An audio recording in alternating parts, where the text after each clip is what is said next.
사도행전 3장 1절부터 16절. 좀 길죠? 사도행전 3장 1절부터 16절. 예, 우리 찾으셨으면 다 같이 우리 교도가도록 하겠습니다. 제가 먼저 읽고 여러분이 나중에 읽고. 시작. 제9시 기도 시간에 베드로와 요한이 성전에 올라갈새 나면서 안전뱅이 된 자를 사람들이 메고 오니 이는 성전에 들어가는 사람들에게 구걸하기 위하여 날마다 미문이라는 성전문에 두는 자라. 그가 베드로와 요한이 성전에 들어가려 함을 보고 구걸하거늘 베드로가 요한으로 더불어 주목하여 가로되 우리를 보라 하니 그가 저희에게 무엇을 얻을까 하여 바라보거늘 베드로가 가로되 은과 금은 내게 없거니와 내게 있는 것으로 내게 주노니 곧 나사렛 예수 그리스도의 이름으로 걸으라 하고 오른손을 잡아 일으키니 발과 발목이 곧 힘을 얻고 뛰어서서 걸으며 그들과 함께 성전으로 들어가면서 걷기도 하고 뛰기도 하며 하나님을 찬미하니 모든 백성이 그 걷는 것과 및 하나님을 찬미함을 보고 그 본래 성전 미문에 앉아 구걸하던 사람인 줄 알고 그의 당한 일을 인하여 심히 기이 여기며 놀라니라. 나은 사람이 베드로와 요한을 붙잡으니 모든 백성이 크게 놀라며 달려나아가 솔로몬의 행각이라 칭하는 행각에 모이거늘 베드로가 이것을 보고 백성에게 말하되 이스라엘 사람들아 이 일을 왜 기이 여기느냐. 우리 개인의 권능과 경건으로 이 사람을 걷게 한 것처럼 왜 우리를 주목하느냐. 아브라함과 이삭과 야곱의 하나님 곧 우리 조상의 하나님이 그 종 예수를 영화롭게 하셨느니라. 너희가 저를 넘겨주고 빌라도가 놓아주기로 결하는 것을 너희가 그 앞에서 부인하였으니 너희가 거룩하고 의로운 자를 부인하고 도리어 살인한 사람을 놓아주기를 구하여 생명의 주를 죽였도다. 그러나 하나님이 죽은 자 가운데서 살리셨으니 우리가 이 일의 증인이로라. 그 이름을 믿음으로 그 이름이 너희 보고 아는 이 사람을 성하게 하였나니 예수로 말미암아 난 믿음이 너희 모든 사람 앞에서 이같이 완전히 낫게 하였느니라. 예, 아멘. 예, 좀 긴데요. 오늘 이 말씀 통해서 저와 여러분의 심령에 또 하나님이 깨닫게 해주신 말씀이 심겨지길 원합니다. 우리 시간 기도하실 때 하나님의 말씀을 들을 수 있는 들을 귀와 마음밭을 허락해달라고 잠깐 우리 기도하겠습니다. 하나님 아버지, 오늘도 또 하나님께서 우리에게 감동을 주시고 깨닫게 하셔서 오늘 말씀을 또 전하는 자나 받는 분들이나 동일하게 성령으로 감동되게 하셔서 또 우리의 마음에 또 하나님의 말씀을 심길 수 있도록 우리의 마음밭을 열어주시고 또 들을 길을 허락하여 주시옵소서. 예수 이름으로 기도했습니다. 아멘. 예. 하나님은 우리를 살게 하시는 분이십니다. 이 말이 무슨 말인지 참 만들기 위해서 만들었다 이렇게 또 느껴질 수도 있겠는데요. 하나님이 진짜 우리를 살게 하셨기 때문이죠. 생이라고 하는 거, 삶이라고 하는 거, 늘 제가 항상 반복하지만 하나님이 우리를 흙으로 사람을 지으시고 모든 하늘과 땅과 바닷물 속에 있는 것들을 우리에게 식물로 주셨어요. 그래서 우리가 마음껏 잡아먹고 또 따먹고 또 경작하고 얼마나 자유롭게 또 우리의 삶을 영위할 수 있는지 몰라요. 물론 그 경작은 성경에는 문제 이후에 나온 이제 것으로 보고 있지만 궁극적으로 하나님이 이 땅의 많은 소산물들을 통해서 우리로 하여금 풍성한 육체의 삶을 영위할 수 있도록 하셨다는 거죠. 다시 말하면 살게 하셨다는 거예요. 정말 누가 이런 말 하면 배부르고 등 따신 이야기 한다. 누가 노력 안 하고 먹을 생각을 해.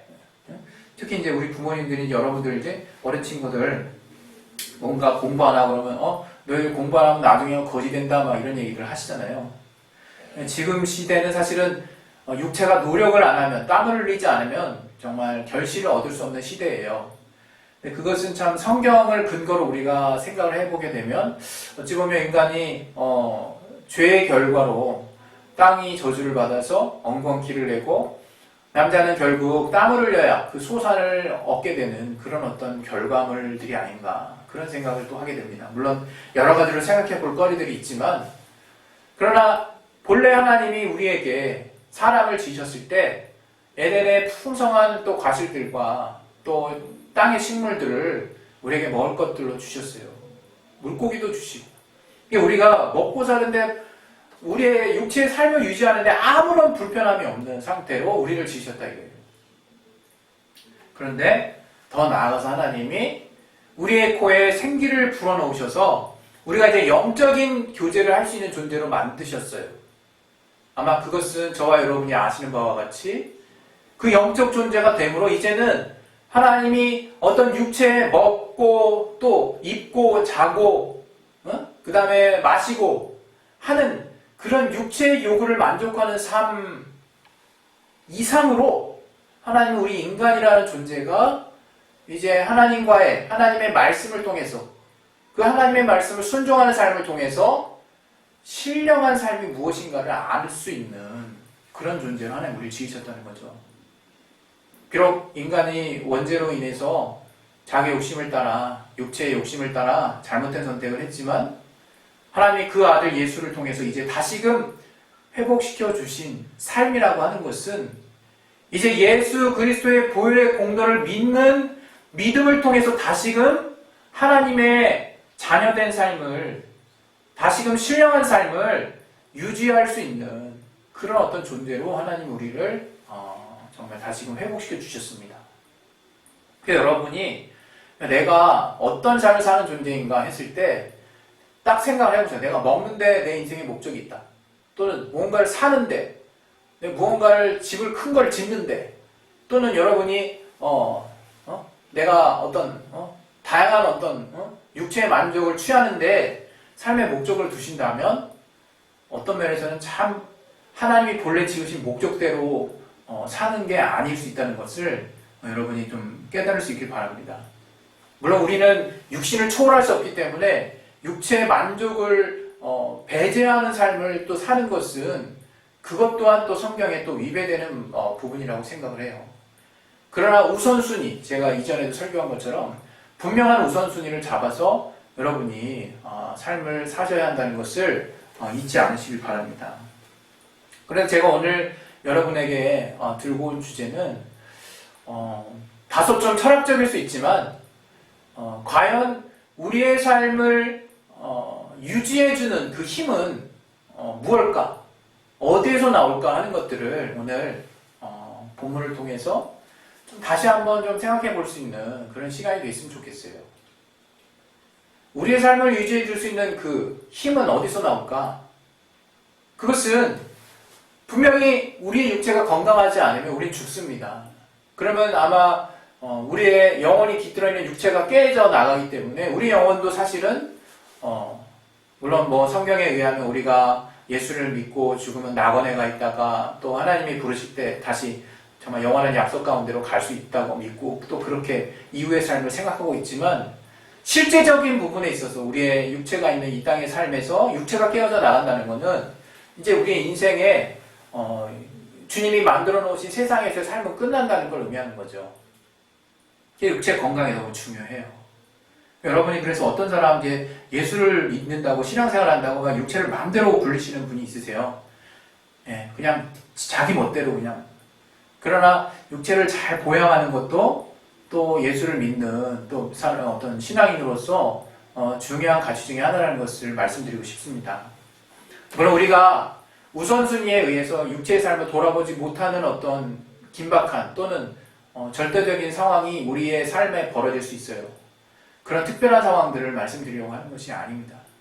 다만 우리가 평소의 삶 가운데 우리의 육체를 마음대로 굴린다는 것 자체가 결코 또 우리가 기도한다는 이유로 우리가 또 뭔가 신앙생활 또 교회에서 뭔가 우리에게 지칭하는 상징적인 어떤 신앙의 어떤 행위들을 목적으로 우리의 육신을 마구마구 이렇게 굴린다라고 여러분 스스로 생각하신다면 여러분이 제대로 된 어떤 환란을 한번 당해보시지 않는 그런 이유가 아닐까 그런 섣부른 추측을 좀 해봅니다.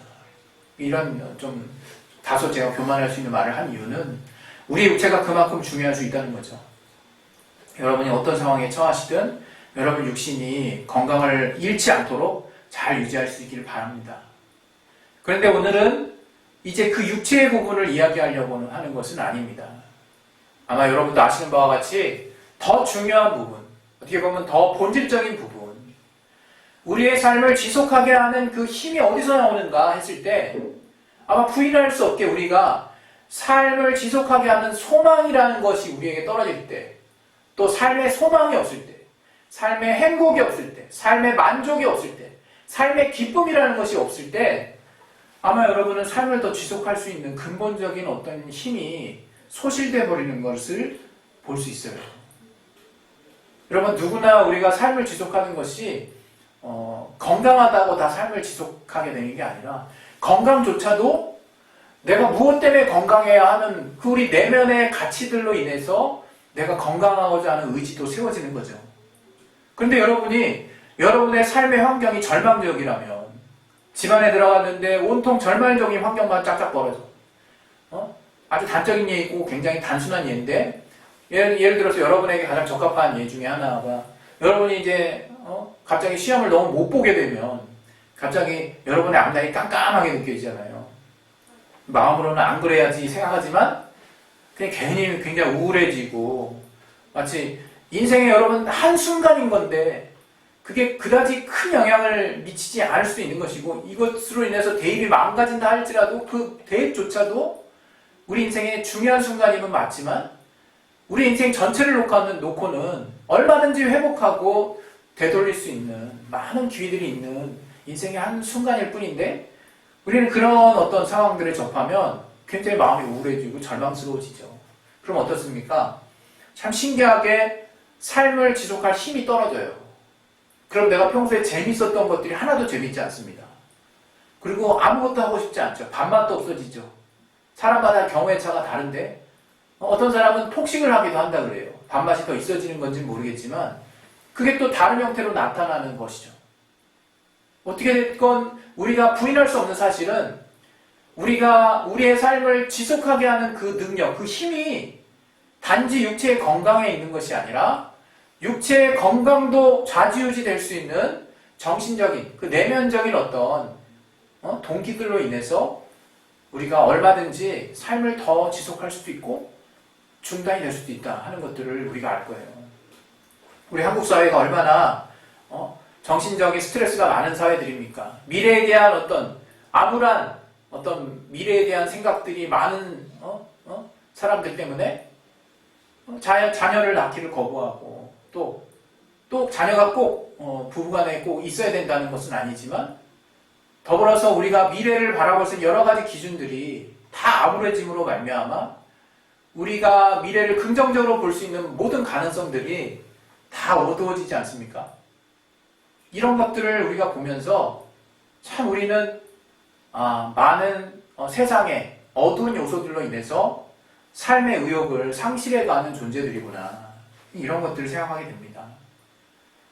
당장 내 앞에 벌어지는 어두운 여러 가지 일들 때문에서라도 나는 갑자기 삶의 의욕이 떨어질 수 있어요. 그거 어쩔 수가 없는, 왜?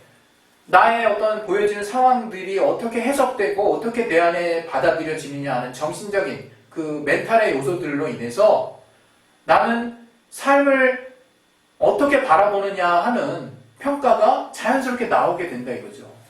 힘이 떨어져 버린다 이거죠. 그런데 오늘 제가 여러분과 함께 나누고 싶은 주제는 무엇이냐? 오늘 본문을 읽으면서 그 힌트를 좀 얻기를 바라는 거예요.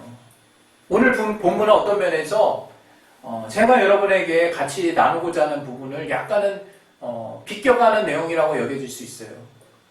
그러나 저는 이곳에서 특징적인 부분들을 통해 여러분과 함께 생각해보고 싶은 것들이 있어서 이 본문을 택했습니다. 무엇이냐?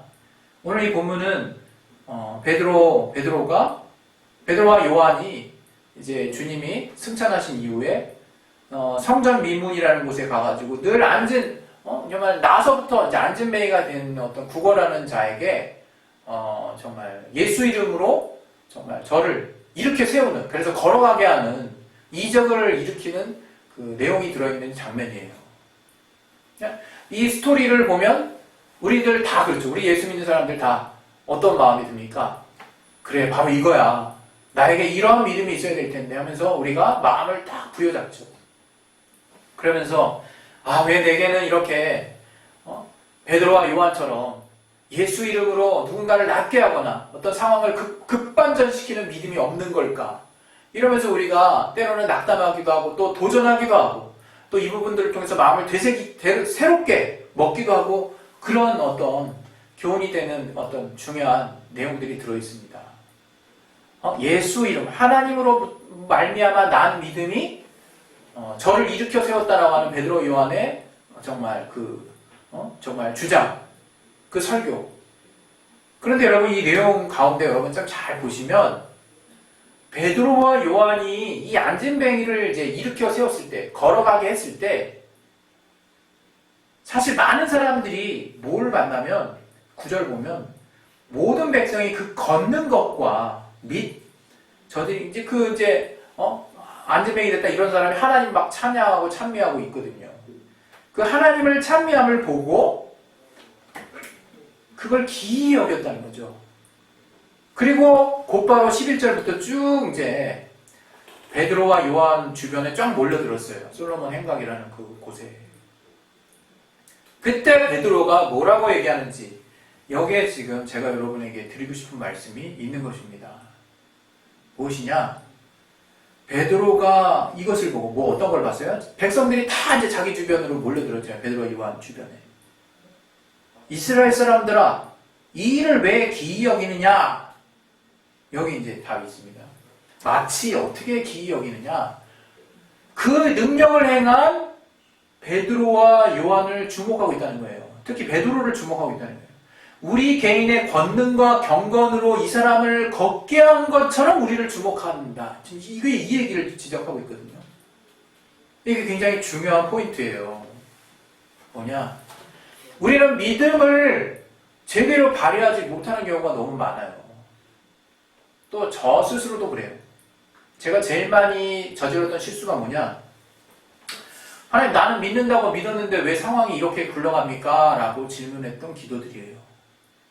아마 누구나 최소한 한 번 이상은 이런 식의 기도를 하지 않았을까 싶어요. 하나님을 제대로 믿으려고 했던 사람이라면. 왜? 내 딴엔 제대로 믿은 것 같거든. 제대로 믿었는데 결과가 너무 안 좋다 이거예요. 그래서 내가 그 부분을 놓고 하나님 앞에 물어보는 거죠. 하나님 왜 이렇게 됐냐? 근데 사실 제가 이 물어보는 이 물음의 내용이 오늘 이 같이 나눈 본문의 베드로와 요한, 특히 베드로를 주목하는 이 백성들의 마음과 같다라고 한다면 여러분 뭐라고 얘기하시겠습니까? 뭐야 그게 왜 같아? 우리는 우리 믿음 쓰다가 안 돼서 답답해서 하나님께 기도하는 것이고 여기 있는 이제 베드로와 요한을 지켜본 사람들은 베드로와 요한 마치 베드로가 어떤 신령한 능력이 있는 개인의 경건과 어떤 능력으로 인해서 저가 나온 것처럼 쳐다보는 그건 잘못된 거지. 나는 그것 정도는 구분할 줄 알아. 이렇게 생각할 수 있다는 거예요. 그러나 여러분 베드로는 지금 분명한 것을 얘기하고 있는 거예요. 뭐냐? 우리 16절에 보면 그 이름을 믿음으로 그 이름이 너희 보고 아는 이 사람을 성하게 하였나니 예수로 말미암아 난 믿음이 너희 모든 사람 앞에서 이같이 완전히 낫게 하였느니라. 이렇게 이제 결론을 맺거든요. 이 케이스는 예수로 말미암아 정말 병든 자가 나은 케이스예요. 가장 두드러진 케이스죠.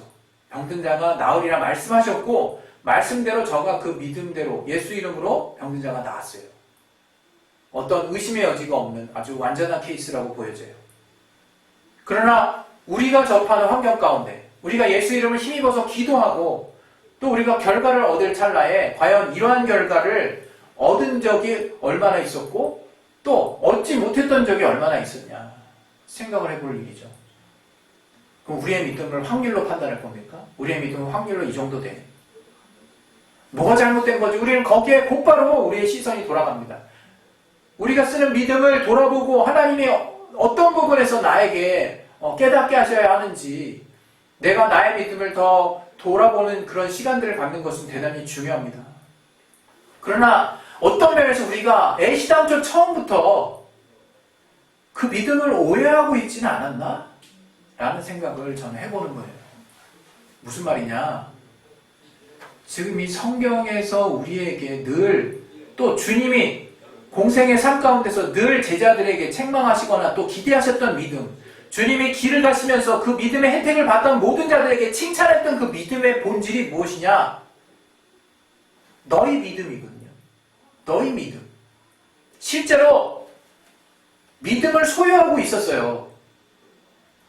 다시 말하면 결국 내 믿음이 없다는 얘기네. 이렇게 결론 내리지 마십시오. 제가 말하는 것은 너희 믿음, 다시 말하면 그 믿음의 내용이 무엇이냐? 저 어떤 사람은 하나님이 살리실 것을, 하나님이 고치실 것을, 하나님이 들어주실 것을, 하나님이 어떻게 하실 것을 다양한 모습으로 믿을 수 있어요. 그죠? 근데 중요한 것은 저들은 그 믿음의 중심을 놓치지 않았다는 거예요. 그게 무슨 말이냐? 우리는 때로는요, 이렇게, 우리가 야구장에서요, 이렇게 투수가 공을 던져요. 타자가 뻥! 하고 깡! 하고, 야구공을 쳤어요. 공이 쭉 날아가다 공이 너무 빨리 가면 좀 쫓아가다가 또는 태양 때문에 또는 갑자기 많은 어떤, 사람들의 시선 때문에 공의 궤적을 어느 순간 놓쳐요. 그죠? 근데 영상 카메라를 보면 천천히 가주면 공이 끝까지 어디를 가는지 알 수 있죠. 그래서 어디 떨어지는지 정확히 알 수 있어요. 그죠? 이 얘기를 왜 하느냐? 우리가 어쩌면 하나님을 보는 믿음에서 어느 순간 하나님이 우리에게 약속하신 그 믿음의 결과를 보는 쪽으로 자연스럽게 믿음의 초점이 바뀌는 건 아닌가 생각을 해본다는 거예요. 지금 이 사람들, 이스라엘 사람들에게 베드로가 책망한 내용은 너희가 하나님을 믿었다면 그 믿음은 그거 자체로 완전한 것이다 라고 지금 베드로는 얘기하고 있는 거예요.